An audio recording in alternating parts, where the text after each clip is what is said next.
Breast કેન્સરને હરાવી ઈસરોના વૈજ્ઞાનિકની ચંદ્રયાન-3 સુધીની સફર રિંકુ અગ્રવાલે કરી છે। 4 ફેબ્રુઆરી એટલે વિશ્વ કેન્સર દિવસ। આજે વાત એક એવી કેન્સર વોરિયર મહિલાની કે જેને બ્રેસ્ટ કેન્સરને હરાવી સામાન્ય જીવન જીવી રહ્યા છે અને ઈસરોમાં વૈજ્ઞાનિક તરીકે કાર્યરત રિંકુ અગ્રવાલે કેન્સરને હરાવ્યા બાદ ઈસરોના ચંદ્રયાન-3 મિશન સહિતના પ્રોજેક્ટમાં કામ પણ કરી રહ્યા છે।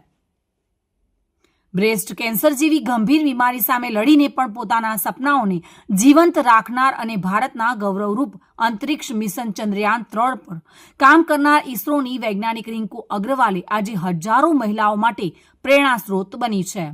અમદાવાદ સ્થિત ઇન્ડિયન સ્પેસ રિસર્ચ ઓર્ગેનાઇઝેશનના સ્પેસ એપ્લિકેશન સેન્ટરમાં સિનિયર સાયન્ટિસ્ટ એન્જિનિયર અને હેડ ઓફ ડિપાર્ટમેન્ટ તરીકે કાર્યરત 50 વર્ષીય Rinku Agrawal breast cancer survivor છે, પરંતુ તેને તેના સામે ફાઇટ આપી હતી અને આ ફાઇટર લેડી તરીકે પોતાનું નામ સ્થાપિત કરી ચૂકી છે।